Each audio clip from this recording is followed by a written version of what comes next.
60 రోజుల్లో ఇంగ్లీష్ నేర్చుకుని అద్భుతంగా మాట్లాడేలా మేం చేస్తాం. వెంటనే స్పోకెన్ ఇంగ్లీష్ క్లాస్‌కి జాయిన్ అవ్వండి. నమస్తే రమ్మగారు. నమస్తే జయ. రమ్మగారు, కొన్ని అనుకుంటాం, వాటిని సాధించలేకపోతాం. పూర్తిగా ఇంకా ఓడిపోయాం అనిపించేస్తుంది. కొంతమంది లెగుస్తారండి బాల్స్ లాగానే, ఎత్తి నేలకేసి కొడితే ఎంత స్పీడ్ లెగుస్తుందో అంత స్పీడ్ లెగుస్తారు. కానీ కొంతమంది మాత్రం అక్కడే ఆగిపోతారండి. వాళ్ళని లేపటానికి చుట్టుపక్కల వాళ్ళు, కుటుంబ సభ్యులు ఎంత ప్రయత్నం చేస్తారో, ఎన్ని విధాల ప్రయత్నాలు చేసినా వాళ్ళు లెగిసి నడవకపోగా శాంతం నిద్రపోతామంటారు. రకరకాల అలవాట్లకి బానిస అవుతూ ఉంటారు. బయటకు తీసుకురావటం చాలా కష్టం కదా నమ్మగారు. వాళ్ళని ఎట్లా మోటివేట్ చేయాలి? చిన్నప్పటి నుంచి అంటే ఇలాంటి ఏదైనా సమస్య వచ్చినప్పుడు పడిపోకుండా ఉండటానికి ఏమన్నా మనం ఫస్ట్ నుంచి ఏమన్నా నేర్పించాలా? వాళ్ళ మనస్తత్వాలే ఉంటాయి జయ. కొంతమంది అట్లా దిగాలు పడి కుదేలైపోతారు. వాళ్ళ చుట్టుపక్కల ఉన్న సమాజం కూడా వాళ్ళని మరింత బాధకో డిప్రెషన్కో గురి చేసేలాంటి పరిస్థితులు ఉన్నాయనుకో, వాళ్ళు ఇంకా కుంగిపోతారు. చెప్పలేకపోతాం. మనుషుల తత్వాలు కూడా ఈ డిప్రెస్డ్గా అయిపోవటము, డిప్రెషన్లోకి కూరుకుపోవటము, ఇవి వాళ్ళ బేసిక్ మెంటాలిటీని ఆధారపడి ఉంటుంది. దాని మీద మీరు ఒక ఏడాది లోపల పిల్లల్ని చూడండి. ఈ డిప్రెషన్లో కూరుకుపోయేవాళ్ళు, నేను ఓడిపోయానని ఇంకా గెలవలేనని భావించేవాళ్ళు, వీళ్ళు సాధారణంగా ఎవరుంటారు? సాధారణంగా పిల్లల సంగతి తర్వాత చెప్దాం. అసలు సాధారణంగా చదువుల్లో ఫెయిల్ అయిన వాళ్ళు, ఎగ్జామ్స్ ఫెయిల్ అయిన వాళ్ళు, వాళ్ళు ఏదో ర్యాంక్ వస్తుంది అనుకుంటారు, అది రాదు. ఫలానా కాలేజీలో సీట్ అనుకుంటారు, అది ఎక్స్పెక్టేషన్ ని రీచ్ కాలేని వాళ్ళు. దానికి చాలా ఫ్యాక్టర్స్ తోడవ్వాలి. జనరల్ ఫ్యాక్టర్స్ ఏంటమ్మా, మన చదువు, మన అటెంప్ట్ కాకుండా చుట్టుపక్కల ఉన్నవి, ఎంత పోటీ ఉంది, ఎంత ఎంత కాంపిటీషన్ ఉంది ఆ సీటు కోసం, దాన్ని బట్టే కదా అది డిసైడ్ అవుతుంది. జనరల్గా చదువులు, మార్కులు, సీట్లు, కాలేజీలు, ఫలానా క్యాంపస్లో ఉన్న ఏమంటారు క్యాంపస్ సెలక్షన్స్, సీట్లు రాకపోవటము, ఇదొక ప్రాబ్లం. అక్కడి నుంచి ప్రేమలు, పెళ్ళిళ్ళు, ప్రేమలు ఫెయిల్ అవటం. ఇది బాగా, వీళ్ళు ప్రేమిస్తారు, అవతలది ప్రేమించదు, లేదా ఇదే ప్రేమిస్తుంది, వాడు ఒప్పుకోడు. ఇద్దరు ప్రేమించుకుంటారు, వాడు కంటిన్యూ చేయడు, లేదా అదే కంటిన్యూ చేయదు. వీళ్ళిద్దరు కంటిన్యూ చేస్తామన్నా పేరెంట్స్ పరిస్థితిలో ఏదో సహకరించవు, పాప వాళ్ళకు కూడా అవుతాయి ఇవి.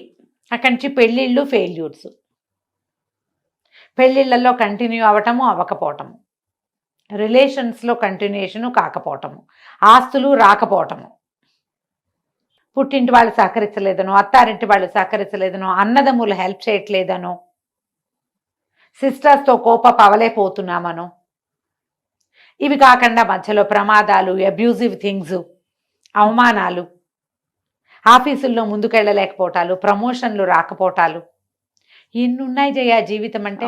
ఇంకా నేను డజన్ చెప్పా, ఇంకా 10 డజన్లు ఉన్నాయి. ఇంకా ఇందులో ఇంత పెద్ద పెద్దవి కాకుండా చిన్నవి, పక్కింటి వాళ్ళతో తగాదా, వెనకింటి వాళ్ళతో తగాదా, ఎవరైనా మనతోటి కొంచెం అసభ్యకరమైన ప్రవర్తన, ప్యాచప్ చేసుకోలేకపోవటం, అవ్వకపోవటం, స్నేహితులతో తగాదాలు, కదా, ఆఫీసుల్లో చిన్నబుచ్చుకోవటాలు, ఒకడు పరిగెత్తేస్తున్నాడని మన కుళ్ళు, మన మానసిక దౌర్బల్యాలు, ఇన్ని కారణం అవుతాయి కదమ్మా కుదేలైపోవడానికి. తప్పకుండాను. కాకపోతే ఏదైనా దేనికైనా తెల్లారితే 2. బాగా చెప్పారు. ఇంతే. ఇవాళకి ఏదో హాగా ఉంటాం, రాత్రి పడుకుంటే పొద్దుటికి పాత పడిపోతుందమ్మా మ్యాటరు. ఏ మ్యాటర్ అయినా పాత పడిపోతుంది. ప్రేమలైనా, పెళ్ళిళ్ళైనా, ఇంకోటైనా, ప్రతి దానికి భవిష్యత్తు ఉంటుంది. మరణం తర్వాతే ఏముందో మనకు తెలియదు. అదొక్కటే మనం ఏమీ చేయలేం. మరణించిన తర్వాత నువ్వు ఏమీ చేయలేవు. నువ్వు బతికుంటే, బాగుంటే ఏదైనా చేయొచ్చమ్మా. నువ్వు ఎక్కడ ఫెయిల్ అయ్యావో అక్కడ పాస్ అవ్వచ్చు, ఎక్కడ పోట్లాడావో అక్కడ మళ్ళీ గెలిపొందచ్చు, ఎక్కడ ప్రేమను పోగొట్టుకున్నావో ఇంకొక ప్రేమ అదే ప్రేమ కాకపోతే ఇంకోటి ఏమిటా పొందా ప్రేమలకి, ఇంకోళ్ళు దొరుకుతారు. సంతానం ఒకళ్ళు పోతే మనిషి ఇంకొకళ్ళు వస్తారు, భర్తలు పోతే భర్తలు వస్తారు, భార్యలు పోతే భార్యలు వస్తారు. జీవితమే పోతే శూన్యం. పైగా నువ్వు మిగిల్చిన శూన్యం ఉంది చూడు, ఇక్కడ నీ గ్యాప్ పూడ్చరానిది అవుతుంది. నీకు కాదు, అది ఉన్నవారికి. నువ్వు గ్యాప్ పెట్టేసి వెళ్ళిపోతావు, సుఖపడ్డాను అనుకుంటావు, నీకు తెలియదు అంతే. కానీ నువ్వు చేసిన గాయం ఇక్కడ ఎంత ప్రభావవంతమైన గాయం అవుతుందంటే, నువ్వు ఉండి ఫిల్ చేసుకోవాల్సిన పరిస్థితిని వదిలేసి పారిపోయి తగలబెట్టేస్తావు దీన్ని. నీ సమాజం అంతా కుదేలైపోతుంది నీ ఒక్కడి వల్ల. పారిపోవటం ఒక ఎత్తు అయితే నిస్సత్తుగా ఉండిపోవటం. నిస్సత్తుగా ఉండిపోతే 2 రోజులు పోయాక కోపపు అవుతారమ్మా. ఇదివరకు అట్లాంటి సమాజం కాదు ఇప్పుడు. ఇప్పుడు భర్తల్ని పోగొట్టుకున్నారు అమ్మాయిలు అనుకుందాం. పెళ్ళిళ్ళు చేసుకోవట్లేదమ్మా. 60 ఏళ్ళు వచ్చాక రెండో పెళ్లి చేస్తున్న సమాజాలు ఉన్నాయి కదా తల్లి. ఇప్పుడు భార్యను పోగొట్టుకున్నావు, అది ఎప్పుడూ ఉంది. డివోర్సు అది ఉంది. ప్రేమలు అవి దొరకరా? దేశం ఏం గొడ్డుపోయిందా? ఓ పెళ్ళా ఉండి శుభ్రమైన జీవితం ఉన్న వాళ్ళకే మళ్ళీ ప్రేయసులు దొరుకుతున్న కాలం ఇది. ప్రేయసులు దొరుకుతున్నారు, ప్రియులు దొరుకుతున్నారు. 2-3 స్నేహితులను మెయింటైన్ చేస్తున్న ఆడాళ్ళు మగపిల్లలు లేరమ్మా ఈ రోజుల్లో. ఎంత సహజమైంది. ఉద్యోగము ఫెయిల్యూరు. 100 ఉద్యోగాలు ఉన్నాయి, ఉద్యోగమే రాలేదు. వ్యాపారం చేసుకో, శుభ్రంగా 4 కూరలుండి జనాలకి ఇచ్చేయి. కర్రీ పాయింట్ పెట్టుకున్నా బతికేస్తున్నారు కదమ్మా. కూరల మీద బతికేస్తున్నారుగా. ఏం చేస్తే బతకలేని చెప్పు? ఏదైనా చేయొచ్చు. నీకు అదేదో కావాలని కాదు, అసలు బతకాలని ఉండాలి మొదట. ఈ కుదేలైపోవటానికి ప్రధానమైన కారణం ఏంటంటే జయ, అయిపోయింది అన్న భావన. ఏది అయిపోదు. ఇవాళ కుంగిపోయిన సూర్యుడు రేపొద్దున ద్విగుణీకృతోత్సాహంతో లేస్తాడు పొద్దున్నే. అంతే కదా. తెల్లారితే అసలు ఎక్కడా మచ్చుకు రాని చంద్రుడు సాయంత్రం అయ్యేసరికి తయారైపోతాడు. వాళ్ళని చూసి నేర్చుకోవాలమ్మా మనం. సూర్యుడు చంద్రుడు, మేము చంద్రుడిని చూసి చందమామ అని చెప్పేవాళ్ళం పిల్లడికి. మా వాడు సూర్యుని కూడా సూర్యమామ అనేవాడు. మరి చంద్రుడు చందమామ అయితే సూర్యుడు సూర్యమామ కాదు. అంతే, సూర్యమామే. సూర్యమామ చందమామ వాళ్ళే చూపిస్తారమ్మా మనకి మార్గదర్శకం. ఎవరో వచ్చి మన జీవితాలు బాగు చేస్తారని అనుకోవద్దు. మీరు ఒక ఏడాది లోపల చంటి పిల్లల్ని చూడండి. 3వ నెల వస్తుంది ఒక పిల్లాడికి. ఒక్కోడికి పోషణ ఉండి బాగా మర్దం చేసి నీళ్లు పోసి వేడివేడి నీళ్లు పోసి జాన్సన్ బేబీ సోపులు పెట్టి అద్భుతంగా చేసే అమ్మమ్మ ఉంటుంది, లేదా అమ్మే ఉంటుంది. ఇంతంత లావుని ఉంటాడు పనసపండల్ని. ఒక బోర్లా పడ్డాన్ని ట్రై చేస్తాడు. నువ్వు ఇట్లాగు వాడు వెళ్ళిపోతాడు, నువ్వు లాగు వాడు వెళ్ళిపోతూ ఉంటాడు. ఎంతసేపు బోర్ల పడ్డాన్ని ట్రై చేస్తాడు వీడు. ఒక దీంట్లో ఈ మన రోడ్ల మీద, ఈ పక్కన పేవ్మెంట్ల మీద మనకి పని అమ్ముకునే వాళ్ళు కనపడతారు, హాకర్లు. వాళ్ళు వీళ్ళు మన టిష్ మని మన ఇది కొట్టి స్ప్రే కొట్టి కార్లు తుడుస్తారు. వాళ్ళ దగ్గర ఇంత చంట బిడ్డ నల్లగా సన్నగా ఇంతే ఉంటాడు వాడు, ఎలుక పిల్లలే.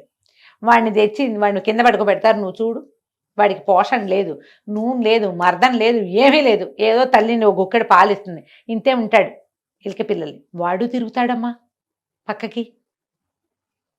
నువ్వు ఇట్లా లాగుతుంటే వాడు బోర్ల పడ్డానికి ట్రై చేస్తాడు. ఇంతంత లావువాడు తిరిగాడు, ఇంత సన్నవాడు తిరిగాడు. ఈ ఇంతంత లాభనున్న పిల్లాడు 10 నెలలు వచ్చేసరికల్లా నడవడానికి ట్రై చేస్తాడు. పడతాడు లేస్తాడు, పడతాడు లేస్తాడు, నడుస్తాడు వాడు. ఈ సన్నగా ఆ రోడ్ల మీద బతుకుతూ ఏ పోషణ లేని చంటి బిడ్డ కూడా ఏడాది తిరిగేసరికి నడవడానికి ట్రై చేస్తాడు. బస్సులకు అడ్డం పడతాడు వాడు. ఏంటి తేడా? ప్రతి వాడు తర్వాత క్రియకి తొందరపడాలి. నీకు అద్భుతంగా ఉంటేనే జీవిస్తాను, లేకపోతే జీవించనంటే ఎట్లా కుదురుతుంది? ఎలా కుదురుతుంది చెప్పు? అవునా? అవును. ఆలోచించండి. మీ ఇంట్లో ఒక చిన్నవాడు ఉంటే వాడికేసి చూడండి. 9-10 నెలలు వస్తే నుంచోడానికి వాడెంత ట్రై చేస్తాడో, అడుగులేయటానికి వాడెంత తాపత్రయపడతాడో. నడవాలి, ఎక్కాలి, దూకాలి. వాడికి ఇక రెండోది లేదు. అన్నం పెట్టు పెట్టపో సరిగ్గా. పోషణ లేని పిల్లలు చేస్తారు, పోషణ ఉన్న పిల్లలు చేస్తారు. వాళ్ళని ఆదర్శంగా తీసుకోండి. నాకేం పోయే కాలం, ప్రేమే పోయింది. నాకు ఉద్యోగం ఉంది, అమ్మా నాన్న ఉన్నారు, ఇల్లు బాకిలి ఉన్నాయి, పోనీ లేవు. ఎవరో ఫ్రెండ్స్ ఉన్నారు, 4 ఉన్నారు మన చుట్టూతా. నేను లేచి నుంచుంటా. ఈ ప్రేమ కాకపోతే ఇంకో దాన్ని ప్రేమిస్తా. ముందు ఏ కారణంతో ఈ ప్రేమ పోయిందో ఆ గ్యాప్ నేను పూడ్చుకుంటా. ఏ కారణము లేదు, దానికి వేరే వాడు ఎవడో దొరికాడు, వాడు ఎవడో బాగా సెటిల్ అయ్యి ఉన్నాడు, అందుకని పోయింది అనుకో. నేను కూడా సెటిల్ అవుతా. ఇంకొత్త వస్తుంది, నాకు ఇదే కావాలనుకోవద్దు. నిన్ను వదిలేసి పోయింది కావాలని అనుకోవద్దు. నువ్వే కావాలని ఎవరు వస్తారో వాళ్ళ కోసం చూద్దామనుకో. నువ్వు బాగా సెటిల్ అయితే మళ్ళీ వెళ్ళిపోయిందే మళ్ళీ తిరిగి రావాలని కోరుకోకండి. చిచ్చి, అంతకంటే దౌర్భాగ్యం ఇంకోట్లేదు. చాలా మంది పిచ్చి పేదవాళ్ళు అందులోనే ఉంటారు. ఆ వెళ్ళిపోయిందే కావాలని. ఆ ఎవరితో ఒకడు పెళ్లి చేసేసుకున్నాడు, వాడే కావాలనుకుంటారు ఆడపిల్లలు కూడా. ఆల్రెడీ ఎవరితోనో పెళ్లి చేసేసుకున్న వాడు ఎందుకు మనకి? ఎందుకు చెప్పు? ఫ్రెష్గా చూసుకోవచ్చు కదా. ఏమైంది రమ్మగారు మీకు? ఇలా ఉందా లేదా జయ ఆలోచన? నిజంగా ఉందండి. నిజంగా ఉందా? అట్లానే నేను ఆలోచిస్తున్నాను. సమాజంలో ఏముందో అదే చెప్తున్నాను. అసలు మళ్ళీ ఏంది నేను చెప్పటల్లా? అసలు నువ్వు వద్దు అన్న వాళ్ళు ఎందుకు వాడు వద్దుచి అనటే నిన్ను ఇది కాకపోతే పట్టుకుని ఇంకో వేలాడతారు. వేలాడతారు. ఇంకో దాన్ని చూసుకుందాం, చీ ఆనందాన్ని చూసుకుందాం అంతే కదా. కదా. నువ్వే కావాలనే వాడిని వెతుక్కుందాం. ఆల్రెడీ ఎవరితోట ఉంటూ దానికి పిల్లలు కానీ దాని సంసారం పోషిస్తూ నీతో కూడా సరసమాడతాననే వాడిని చూడొద్దు అసలు, మనకొద్దు. ఇది ఇంకో టాపిక్ రాబోతుంది, మేము మాట్లాడాలి అసలు తప్పకుండా. అలాంటి వాళ్ళ జోలికి వెళ్ళకండి. ఇక్కడ నుంచోవద్దు, నడవండి. కొన్ని రోజులు దుఃఖం కష్టం ఉంటాయమ్మా. ఏదైనా ఒక గాయం తగిలితే అది మానడానికి సమయం టైం పడుతుంది. ఇవ్వాలి కదా. టైం తీసుకోండి, కానీ అక్కడే ఉండిపోవద్దు, ఉండద్దు. చేతికి తగిలిన గాయమే వారం రోజుల్లో మాయమైపోతుంది కదా. మాయమైపోతుంది. మనం అక్కడే ఉంటామంటే ఎట్లా? ఉంటామంటే ఎట్లా? మనసుకి తగిలిన గాయాలు మానవు లాంటి సినిమా డైలాగులు చెప్పకండి. మరే శుభ్రంగా మానతాయి, అంతకంటే పెద్ద కూడా మానతాయి. పెద్ద పెద్ద మాన్పించుకోవాలి. మందేసుకోవద్దు, మందేసుకోవాలి, దేనికైనా మందేసుకోవాలి. సమాజం చాలా ఉంది, ప్రపంచం చాలా పెద్దది, జీవితం బహు చిన్నది. అత్యంత అద్భుతమైన జీవితం మానవ జీవితమే. ప్రపంచంలో ఎన్నో ప్రాణులు ఉన్నాయి, మనలాంటి ప్రాణి ఇంకోట్లేదు, మనమే అది. అంతే. మనకి దొరికిన ఈ అద్భుతమైన మానవ జీవితాన్ని ఇంకా పరమాద్భుతంగా మార్చుకునేందుకు మనని మనం మోటివేట్ చేసుకోవాలి.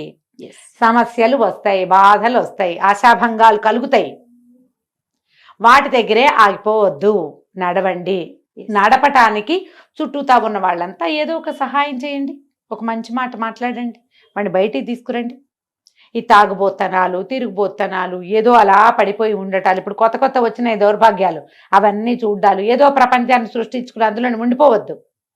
ఒక చిన్న దాంట్లో ఉండకండి, ఒక సెల్లో ఉండద్దు, స్పెల్లో ఉండద్దు. ప్రపంచాన్ని సొంతం చేసుకోవడానికి ప్రయత్నం చేయండి. రైట్. ముందుకెళ్ళటానికి మీరెంత ట్రై చేస్తే ఆ ప్రపంచం మిమ్మల్ని అంత చేసి పట్టుకుంటుంది, దగ్గర తీసుకు. ఈ యూనివర్స్ ఎట్లా చేస్తుందంటే జయ, చూస్తూ ఉంటుంది. నువ్వు చేయి చాపితే అది చేయి చాపుతుంది, నువ్వు చేతులు కింద పెట్టుకుని ముడుచుకు చూస్తుంటావు, అది నీకే చూస్తూ ఉంటుంది. నువ్వు ప్రయత్నం చేయి, నీకు అవకాశాలు చూపిస్తుంది. ప్రకృతి అంతేనమ్మా. అవునండి.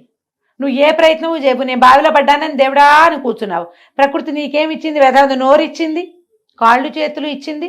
ట్రై చేయి, అరువు కేకలు పెట్టు కనీసం. అంతే. నీ కేక వినపడేందుకు ఒక మనిషిని అటు తీసుకొస్తుంది. ఎంతమంది జీవితాల్లో ఇలాంటివి జరుగుంటాయి జయ. 100% రమ్ గారు కదా. మనం అలాంటి ఊహ చేయాలి. ఇది పోతే ఇంకొకటి ఖచ్చితంగా వస్తుంది, పోగొట్టుకోవద్దు. కానీ అదే పోయిందనుకో, దానికోసం వెంపర్లాడద్దు, ఇంకొక దాన్ని సొంతం చేసుకునే ప్రయత్నం చేయాలి. అలా ఆలోచించాలి. కొన్నాళ్ళు దుఃఖించండి, మౌనం చేయటం తప్పదిగా. కొన్నాళ్ళు విషాదంగా ఉంటాం, కానీ బయటపడాలి. ఆ బయటపడడానికి మనం వంతుగా ఒక ఫ్యామిలీ మెంబర్స్, స్నేహితులు, ఎవరో ఒకళ్ళు కొంచెం సహాయం చేసి వాళ్ళని ఎవరితోటైనా మాట్లాడించి కొంచెం ముందుకు తీసుకెళ్ళి బయటపడేయాలి. ట్రై చేస్తే ఆటోమేటిక్గా మళ్ళీ వాళ్ళు కొత్త జీవితాన్ని అందుకుంటారు. దీనికి కుటుంబము, సమాజము, మన వంతు పాత్ర మనం పోషించాలి. అప్పుడు ముందుకెళ్తారు, ఇంక ఇబ్బంది ఏమి ఉండదు ఆ తర్వాత. రైట్ అండి. నమస్తే. నమస్తే జయ.